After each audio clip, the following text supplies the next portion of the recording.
Mesmo assentados, mas com toda a reverência, vamos ler a uma só voz a palavra de Deus. Leamos. Aquele que furtava, não furte mais. Antes trabalhe, fazendo com as próprias mãos o que é bom, para que tenha com que acudir ao necessitado. Vamos orar mais uma vez. Senhor, nós te louvamos e te bendizemos nesta hora, Senhor. Te damos graças por tua misericórdia, por tua fidelidade em nossas vidas. Obrigado, Senhor, pelo momento em que estamos aqui nesta noite para adorar, para bendizer o teu santo nome. Pedimos que a tua palavra, Senhor, neste momento que vai ser lida e explicada, possa encontrar lugar nos nossos corações, Senhor. Tira todo impedimento, tudo aquilo que possa tirar, Senhor, de nós a essência, Senhor, e a verdade que a Tua palavra traz para nós. Por isso nós suplicamos, ó Deus, a Tua graça sobre as nossas vidas. Em nome de Jesus. Amém. Irmãos, nós estamos... está me avisando ali que os pais que quiserem o roteirinho, né, do sermão, a Luciana, minha esposa, está passando ali, se você quiser ajudar o seu filho aí a acompanhar o sermão nessa noite. Voltando aqui ao texto, irmãos, nós estamos vendo, então, como a vida com Cristo, ela requer de nós, necessariamente, uma nova vida.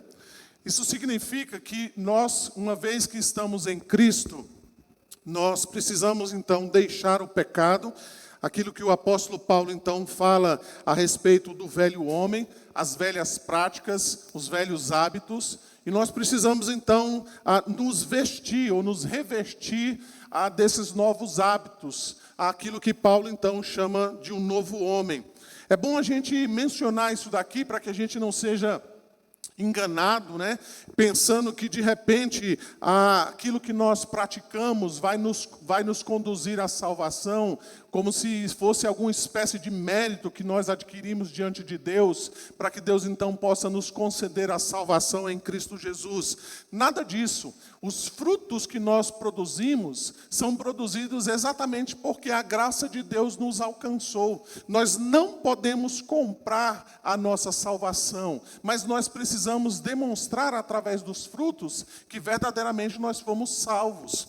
Além disso, então, nós devemos imaginar aqui que o apóstolo Paulo, ao mencionar essas novas práticas, ele não está dizendo nada a respeito de algo moralista ou legalista. Paulo não está dizendo simplesmente o fato de que você precisa ter essas atitudes como algo externo, né? Algo exterior. Mas Paulo, de fato, tem isso em mente, né? De que trata-se de um coração convertido, alguém que foi salvo pela graça de Deus e que manifesta, então, esses frutos que ele está mencionando aqui.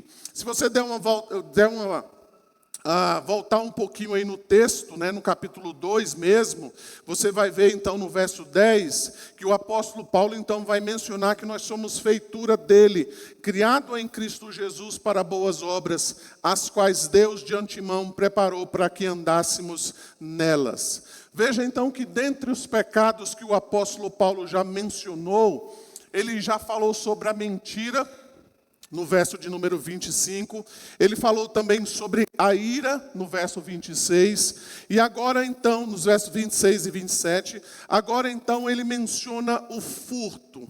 Veja então que antes da gente pensar, né, no texto propriamente dito, e antes de nós tentarmos justificar aqui aquilo que o apóstolo Paulo está mencionando, eu preciso esclarecer que o óbvio, né? Eu preciso esclarecer que o apóstolo Paulo está se dirigindo a uma igreja. Ele está falando ali àqueles irmãos, de que eles precisam, então, abandonar essa velha vida. Embora nós cremos, de fato, que esses irmãos foram salvos pela graça de Deus, Paulo aponta, então, de que eles precisam abandonar certas práticas, certos vícios, certos pecados. Isso não significa, irmãos, que nós não devemos nos escandalizar. A gente também não deve ser ingênuo Imaginando que o apóstolo Paulo, então, está se dirigindo a esses irmãos, e de que de repente você pense, né, de que esses irmãos são muito santos, são muito puros, né? Não, na verdade, eles precisam de coisas que precisam ser tratadas, precisam ser mencionadas, precisam ser abandonadas. É por isso, então, que essa carta foi escrita, para que Paulo, então, pudesse orientar esses irmãos. É por isso que essa carta foi preservada por Deus, para que ela também sirva para nós, para que nós também possamos nos alimentar daquilo que o apóstolo Paulo, e certamente daquilo que a palavra de Deus traz para nós. Então vamos olhar aquilo que nós encontramos aí no verso de número 28. Veja primeiramente, então, que o apóstolo Paulo, ele vai dizer que nós não devemos furtar mais. Veja aí o verso 28, começa dizendo exatamente isso. Aquele que furtava, não furte mais. Aquele que furtava é o ladrão. A nossa tradução, ela mudou um pouquinho aqui o aspecto, talvez para tirar essa palavra pesada, né? Mas o texto original é isso mesmo que está escrito lá. Ladrão. Então, o ladrão não furte mais. É isso que nós poderíamos traduzir literalmente, né? A palavra que aparece aí para furtar é a palavra grega, né? Kleptor, né? Que nós conhecemos na nossa língua portuguesa, né? Uma das palavras que formam a palavra cleptomania. Ou seja, é aquela pessoa que tem o hábito de furtar, de tirar as coisas que não lhe pertencem. Paulo está atualizando aqui a ordem que é dada no 8º e no 10º mandamento. Não furtarás é o 8º mandamento, e não cobiçarás é o 10º mandamento. Possivelmente Paulo está dirigindo a essas pessoas, conforme eu mencionei agora há pouco, que embora essas pessoas então sejam crentes, talvez antes de se tornarem verdadeiramente cristãos, era exatamente isso que elas praticavam, elas furtavam, elas roubavam. E agora então, sendo crentes, elas precisam se revestir do novo homem, elas precisam então da nova prática. Não é difícil para nós, irmãos, entendermos porque o apóstolo Paulo está mencionando isso aqui. Éfeso era uma cidade metropolitana. Era uma cidade que existia muitos deuses. Era uma cidade propriamente pagã, onde as pessoas não tinham verdadeiramente um conhecimento a respeito de Deus. Então, quando o evangelho chegou em Éfeso e começou então a alcançar essas pessoas, elas precisavam então abandonar essas práticas. Elas precisavam deixar para trás esse velho homem. Por isso então o apóstolo Paulo menciona isso. Nós vimos aqui recentemente, quando nós estudamos aqui os 10 mandamentos, que furtar, ele vai mais do que adquirir bens de maneira ilícita ou tomar bens dos outros de maneira ilícita. Por exemplo, o Catecismo de Heidelberg, que nós estamos lendo na escola dominical, ele traz lá na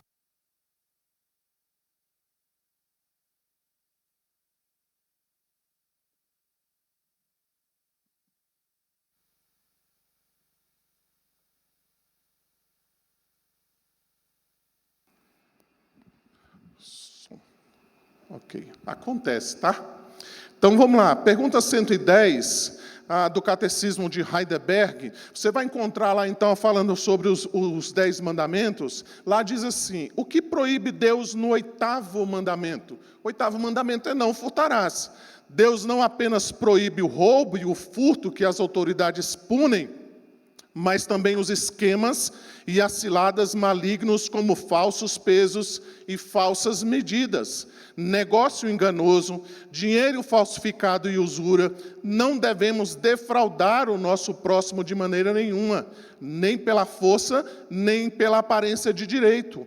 Além disso, Deus proíbe toda a avareza e todo o abuso e desperdício de suas dádivas. Ainda na pergunta 111 do Catecismo de Heidelberg, nós encontramos o que exige Deus de você nesse mandamento. Ainda falando do 8º mandamento, que eu promova o bem do meu próximo sempre que for lícito e possível, que eu o trate do mesmo modo que eu desejaria ser tratado pelos outros e que eu trabalhe fielmente para ter condições de dar aos necessitados.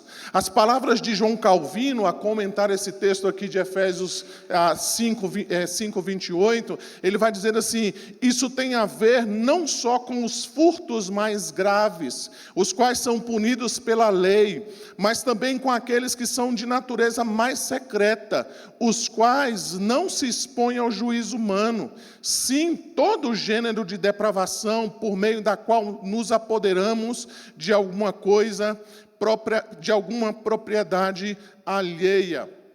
É por isso, então, que o apóstolo Paulo está mencionando desse ladrão, aquele que furta, é alguém, então, que toma aquilo que é dos outros. Mas, além disso, você vai ver que, segundo o apóstolo Paulo, aquele que furta, preste atenção, é alguém que se beneficia do trabalho dos outros. A gente vai ver algumas implicações disso mais adiante. Então, essa é a ideia básica aqui. O furto, o ladrão, é alguém que se apropria do esforço do outro, que toma o bem alheio, que foi conquistado pelo outro mediante esforço, mediante trabalho. É por isso, então, que nós podemos afirmar que o furto ele não se limita apenas aos bens materiais. Conforme o Dr. Martin Lloyd Jones, ele fala sobre esse texto, ele vai dizer o seguinte: pode-se roubar dinheiro, sim, porém também se pode roubar tempo, pode-se roubar pensamentos, ideias, o crime que chamamos de plágio. Logo, irmãos, pegar aquilo que não é nosso, de fato, é um furto. Pedir emprestado alguma coisa a alguém e não devolver, também é furto. Divulgar ideias como se fossem suas, também é furto. Usar softwares piratas, também é furto. O GatoNet, o famoso GatoNet que nós fazemos, também é furto. A infidelidade nos dízimos e nas ofertas também é furto, não só contra Deus, mas também contra o próximo. Então veja o que está por detrás do furto. Paulo vai dizer exatamente isso, que é o egoísmo. Ou seja, é a pessoa que pensa apenas em si mesma. Ela quer possuir as coisas, mas na verdade ela não tem nenhum tipo de esforço, nenhum tipo de dedicação. Isso nos leva então ao segundo ensino que o apóstolo Paulo traz para nós. Ele diz: antes trabalhe fazendo com as próprias mãos o que é bom. Então veja que para romper com esse círculo de furto e resistência ao trabalho, Paulo diz: olha, você tem que trabalhar. Não adianta só orar. Não adianta ficar esperando. Para a gente romper, então, isso, é exatamente o trabalho que vai curar essa pessoa, então, que tem essa prática do furto. E talvez você não goste muito do que o apóstolo Paulo, da palavra que o apóstolo Paulo está usando aqui. Veja que ele usa essa palavra trabalhe. O sentido dessa palavra aqui, irmãos, é exatamente essa: labuta, dificuldade, fatiga, esforço. Em alguns contextos, essa palavra trabalho, ela pode ser traduzida como açoitamento. Então, isso mostra para nós que o trabalho é algo árduo, é algo difícil, é algo que requer de nós um esforço. E dentro disso, então, eu queria mencionar algumas coisas importantes que vale a pena a gente, então, mencionar. A primeira delas é a natureza do trabalho. Não é demais nós lembrarmos, não é, de que Deus foi quem instituiu o trabalho antes da queda, como mandato cultural, está lá em Gênesis 2,15. Tomou, pois, o Senhor Deus ao homem e o colocou no jardim do Éden para cultivar e guardar. Então, aquela ideia que a gente tem, né? Eu queria viver no paraíso. Pensando assim, no paraíso ninguém faz nada. Adão trabalhava. Ele tinha que cultivar e guardar o jardim. Além disso, é também verdade que o pecado transformou o trabalho em algo mais difícil e complicado. Está lá em Gênesis 3, 17 a 19. Maldita é a terra por tua causa, em fadigas obterás dela o sustento durante os dias de tua vida. Ela produzirá também cardos e abrolhos, e tu comerás a erva do campo. No suor do rosto comerás o teu pão. Então, outro ponto importante que nós precisamos mencionar é que o trabalho também deve ser redimido. Então, percebam, irmãos, que cabe a nós aqui, como agentes do mundo, como crentes em Cristo Jesus, entendermos o trabalho à luz das Escrituras e trabalhar, então, em prol do agrado de Deus, em prol da glória de Deus. Não é à toa que o apóstolo Paulo menciona aqui que uma das características, então, desta nova vida é de alguém que trabalha, alguém que não furta aquilo que é seu. Então, nós devemos mencionar exatamente isso. O trabalho, ele requer esforço. Veja, então, que a essência do trabalho é isso. Trabalho dá trabalho. É isso que Paulo menciona aqui quando ele usa a palavra fazendo. Ela remete exatamente a essa ideia de labuta. Isso significa aquela ideia que nós temos muitas vezes moderna, né? De que nós vamos ganhar muito dinheiro sem esforço. Ela não é uma ideia bíblica. O tigrinho não é coisa de crente. Você quer aplicar dinheiro sem ganhar absolutamente nada. Você, às vezes, pensa naquelas propagandas lá de que você vai fazer um investimento e você vai ganhar 20% ao mês. E você brilha os olhos pensando, puxa, isso parece fácil demais. Parece muito bom. É uma ideia antibíblica, porque o trabalho é algo, então, que Deus nos dá. Paulo, então, pretende fazer esse contraste entre o ladrão, ou seja, aquele que furta, e o novo homem, ou seja, aquele que trabalha. Então, preste atenção, irmãos, que o apóstolo Paulo, ele não está apenas repreendendo o furto, mas ele está exatamente repreendendo aqueles irmãos que, de alguma maneira, se recusam a trabalhar, mas se beneficiam do esforço, da dedicação, do empenho, então, de outras pessoas. O que nós vemos então aqui, irmãos, é um princípio de justiça. Não é justo, então, diz Paulo, que alguns irmãos desfrutem, e no caso aqui, então, ele diz, eles furtem do esforço empenhado de outros irmãos que trabalham, que se dedicam, que se esforçam, então, para trazer benefícios àquela igreja. Veja, então, que esse contraste, ele fica ainda mais evidente quando o apóstolo Paulo menciona exatamente isso. Você deve trabalhar para fazer aquilo que é bom.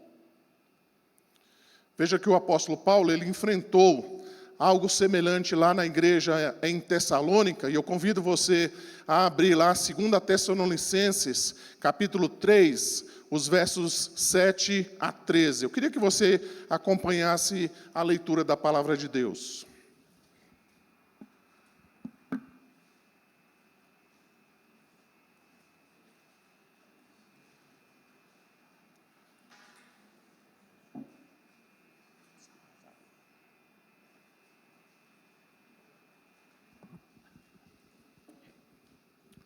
Veja aí, 2 Tessalonicenses, capítulo 3, os versos 7 a 13. Veja o que a palavra de Deus diz para nós. Pois vós mesmos estáis cientes do modo por que vos convém imitar-nos, visto que nunca nos portamos desordenadamente entre vós, nem jamais comemos pão à custa de outrem. Pelo contrário, em labor e fadiga, de noite e de dia, trabalhamos, a fim de não sermos pesado a nenhum de vós. Não porque não tivéssemos esse direito, mas por termos em vista oferecer-vos exemplo em nós mesmos, para nos imitardes. Porque, quando ainda convosco, vos ordenamos isto: se alguém não quer trabalhar, também não coma. Pois, de fato, estamos informados de que entre vós há pessoas que andam desordenadamente, não trabalhando. antes se intrometem na vida alheia. A elas, porém, determinamos e exortamos, no Senhor Jesus Cristo, que trabalhando tranquilamente, coma o seu próprio pão. E vós, irmãos, não vos canseis de fazer o bem. Então veja o que Paulo também está ensinando à igreja lá em Tessalônica. Primeira coisa que ele diz é que eles trabalharam para não se tornarem peso à igreja.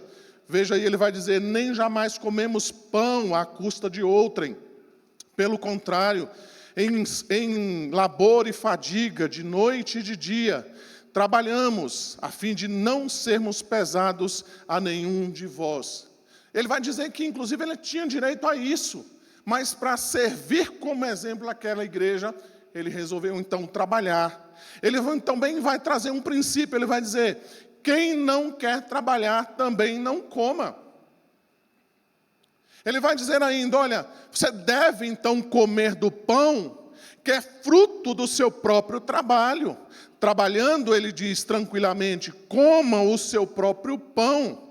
Então notem, irmãos, que essas pessoas que vivem de maneira desordenada, são exatamente aquelas pessoas que não querem trabalhar. E elas usufruem do benefício de que outros, então, estão se esforçando, e elas viviam, então, nisso, nessa prática. E Paulo vai dizer, inclusive, que essas pessoas se metiam na vida alheia.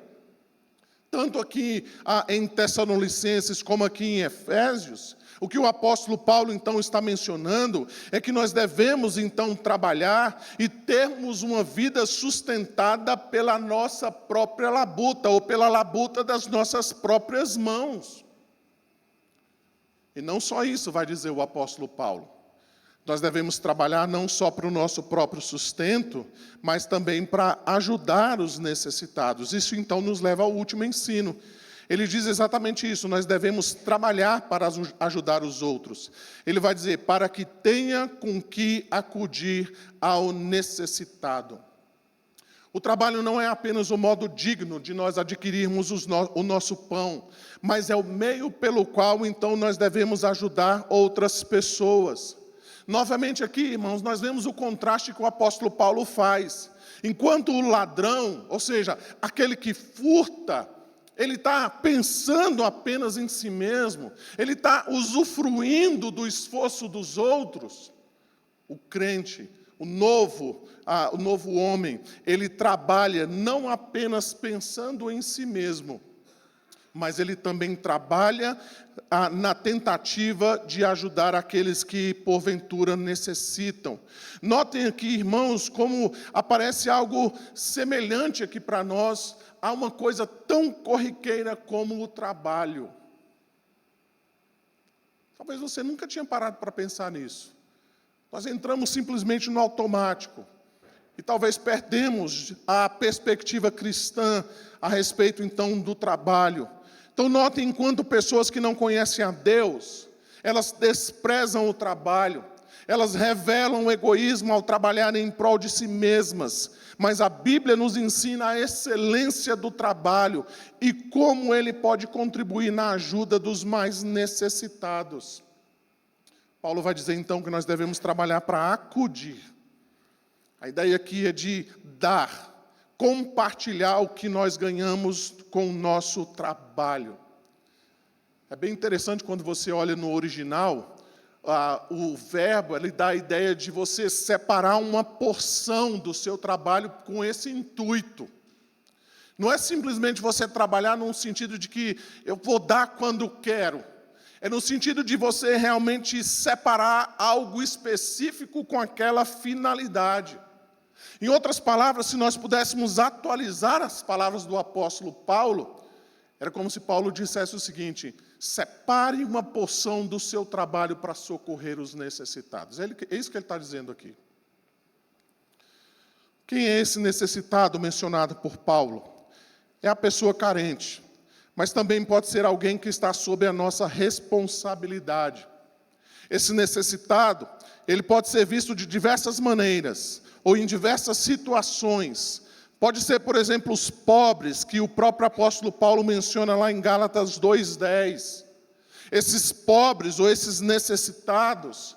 Pode ser, por exemplo, os irmãos da Judéia, que o próprio apóstolo Paulo, então, incentiva lá em 2 Coríntios, capítulos 8 e 9, para que as igrejas, então, da Macedônia pudessem sustentá-los, né, ajudá-los, então, com uma oferta para acudir esses irmãos pobres da Judéia. É possível, então, que esses necessitados, irmãos, sejam até mesmo irmãos da fé, conforme Paulo menciona lá em Gálatas 6:10.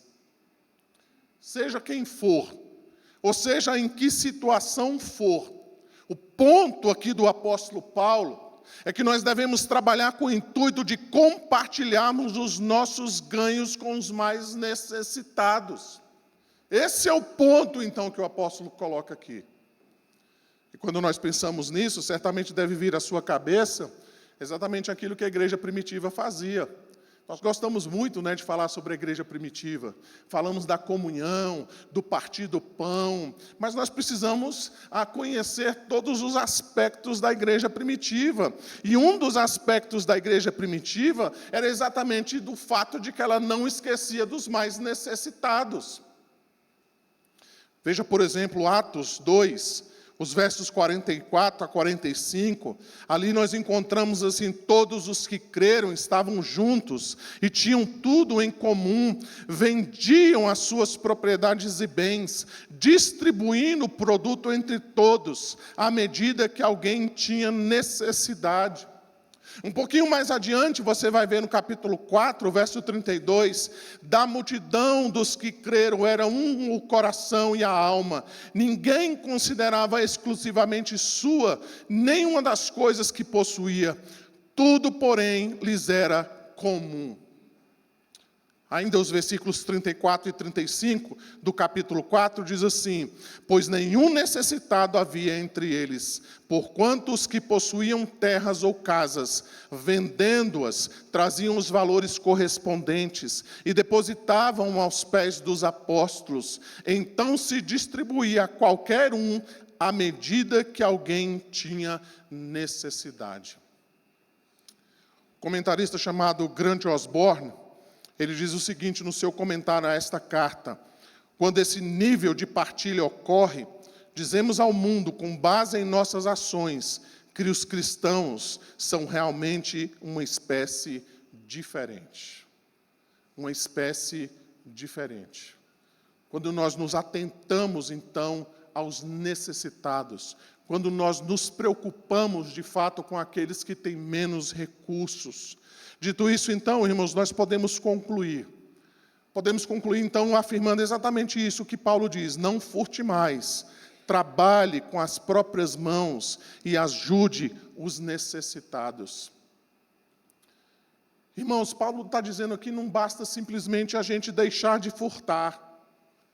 Ele está dizendo também que nós precisamos trabalhar para o nosso próprio sustento, mas nós também devemos trabalhar para ajudar os outros, os necessitados que ele menciona aqui.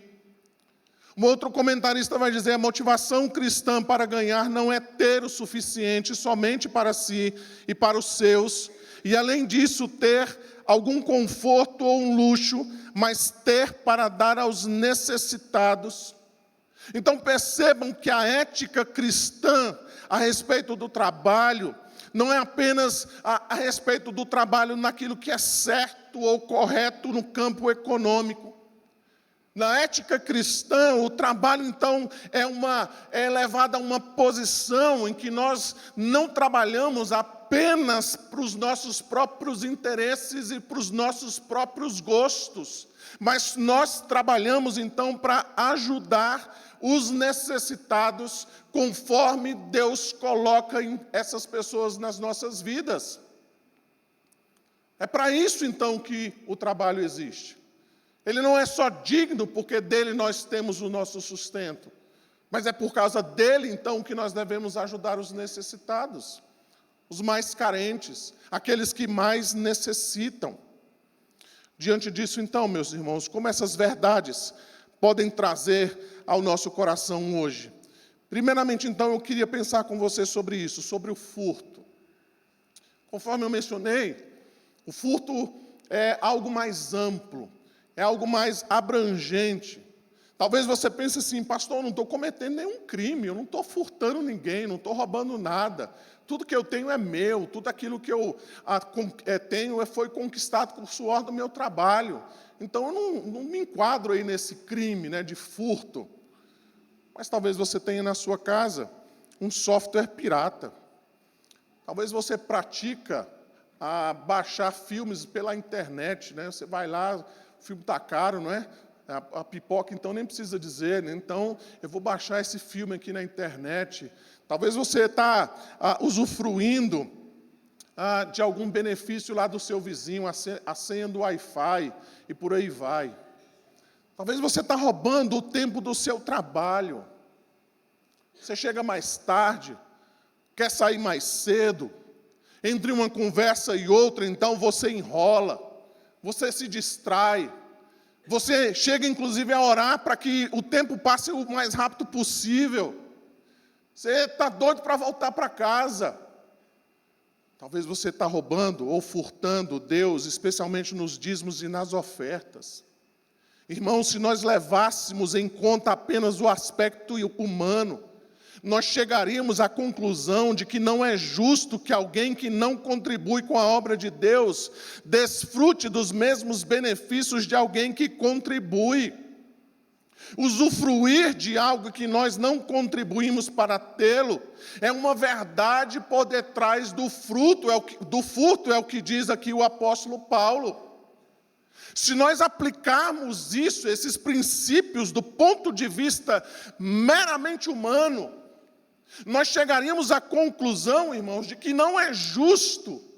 Nós chegaríamos ao ponto de dizer que é um furto se um morador lá do seu condomínio, que não paga o condomínio, desfrutasse dos mesmos benefícios que você, que é um fiel pagador do condomínio. Eu já morei em condomínio. Lá no condomínio onde eu morava, você não podia nem votar na assembleia se você não estivesse em dias com o seu condomínio. Os ímpios sabem aplicar bem esse princípio. O que dirá nós, irmãos? Os filhos de Deus, que devemos aplicar, então, os princípios da palavra de Deus em nossas vidas. Eu digo isso, irmãos, com muito temor no meu coração. Mas a verdade, irmãos, é que há muitos cristãos que não veem nenhum tipo de anormalidade em desfrutar dos benefícios da igreja. E eu não estou entrando aqui nem nos méritos dos benefícios espirituais, mas há muitos crentes que desfrutam das bênçãos, dos benefícios da igreja, e eles mesmos não se sentem promovidos a ajudar, a colaborar. Por isso, meus irmãos, os dízimos e as ofertas, eles não dizem respeito somente a Deus, mas a uns aos outros. Pois quando eu deixo de contribuir, eu me beneficio do trabalho dos outros. Quando eu deixo de dar os dízimos e as ofertas, eu não apenas ofendo a Deus, mas eu também ofendo ao meu irmão. Eu deixo de contribuir para que a igreja expanda e para que o reino de Deus, então, vá da além-mar e a igreja, então, possa ajudar cada vez mais as pessoas. Sem falar no fato de que dízimos e ofertas são mandamentos de Deus. Ainda aplicando o ensino dessa noite, talvez seja o momento de nós criarmos aqui um plano sistemático para ajudar pessoas carentes. Quem sabe nós possamos pensar nisto, meus irmãos, de maneira carinhosa, de maneira séria, de maneira então que nós possamos criar aqui um fundo de misericórdia, onde cada irmão possa contribuir mensalmente, de acordo com a sua generosidade, com um valor específico para essa finalidade. Talvez você diga assim, pastor, mas a gente já ajuda lá a Arca, nós já ajudamos a Manaim, eu sei que os irmãos têm sido generosos, eu sei que os irmãos são bondosos, eu sei que os irmãos são comprometidos com isso, mas certamente, irmãos, nós podemos fazer mais, nós podemos ajudar mais, de maneira mais sistemática, em prol dos mais necessitados. Esse texto também nos traz uma palavra aos jovens. Talvez você é jovem, isso também serve para crianças e também aos adolescentes. Você talvez não trabalhe, você não chegou ainda nesse ponto, né, de ter o seu próprio sustento. Então, eu quero trazer uma palavra de encorajamento para você. Valorize o trabalho de alguém que te sustenta. Valorize o trabalho do pai, da mãe, que se esforça, que se dedica, que faz todo o possível, então, para trazer sustento para a sua casa. Agradeça a Deus, então, pelos seus pais, que com muito suor e dedicação, dá condições, então, para que você possa viver. Se você é um jovem que está aqui nessa noite, você já trabalha, eu quero lhe dizer algo óbvio. Dinheiro não cai do céu, ele não dá em árvore. O método que Deus usa para trazer sustento à nossa casa chama-se trabalho. Então, cuidado com essas ideias de que os bens materiais são adquiridos com facilidade. Cuidado com o aplicativo do tigrinho. Cuidado com os bets. Cuidado com essa ideia de que você vai ter ganhos rápidos. Você vai ganhar muito dinheiro trabalhando pouco. Que você vai ter muito retorno em investimentos de maneira rápida e fácil. O conselho que eu te dou é que você fique firme no seu trabalho. Dedique-se ao seu trabalho. Se especialize naquilo que você trabalha. Vista a camisa da sua empresa. Demonstre que você ama o que você faz. Mesmo se aquilo que você faz hoje não é de fato aquilo que você desejaria. Além disso, jovem, também serve para os demais. Ajude os mais necessitados, dentro e fora da igreja. Sobretudo, honre a Deus com o seu trabalho e seja fiel no que diz respeito aos dízimos e às ofertas. Finalmente, meus irmãos, lembre-se do Senhor Jesus. Ele nunca disse aos seus discípulos que eles teriam um caminho fácil. Ele nunca disse aos seus discípulos, nem incentivou nenhum deles a tomar atalhos. A obra do Senhor Jesus, segundo o profeta Isaías, foi um penoso trabalho. Em seu ministério, o que nós vemos é que Jesus trabalhou incansavelmente para pregar o Evangelho, para curar, libertar, alimentar as multidões. Ele não apenas trabalhou arduamente, mas ele teve compaixão dos mais necessitados e ensinou os seus discípulos a fazer isso também. Sobre si mesmo, ele disse: o Espírito do Senhor está sobre mim, pelo que me ungiu para evangelizar os pobres. Enviou-me para proclamar libertação aos cativos e restauração da vista aos cegos, para pôr em liberdade os oprimidos. Finalmente, irmãos, o Senhor Jesus nos lembra que no dia do juízo final, nós seremos julgados pela maneira como nós lidamos com os mais necessitados. Ele vai dizer em Mateus 25, naquele discurso profético que ele menciona lá: então dirá o rei aos que estavam à sua direita: vinde, benditos de meu Pai, entrai na posse do reino que vos está preparada desde a fundação do mundo. Porque tive fome e me deste de comer, tive sede e me deste de beber, era forasteiro e me hospedaste, estava nu e me vestistes, enfermo e me visitastes, preso e foste ver-me. O rei respondendo lhe dirá: em verdade vos digo que sempre que o fizestes a um destes meus pequeninos irmãos, a mim me fizeste.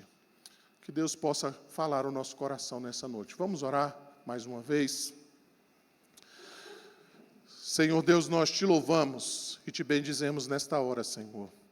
Te agradecemos por tua palavra, por tua graça, Senhor, ao nosso coração. E pedimos que o teu Santo Espírito possa continuar ministrando as tuas verdades, ó Deus, às nossas vidas. Nós te louvamos e te bendizemos em nome de Jesus. Amém.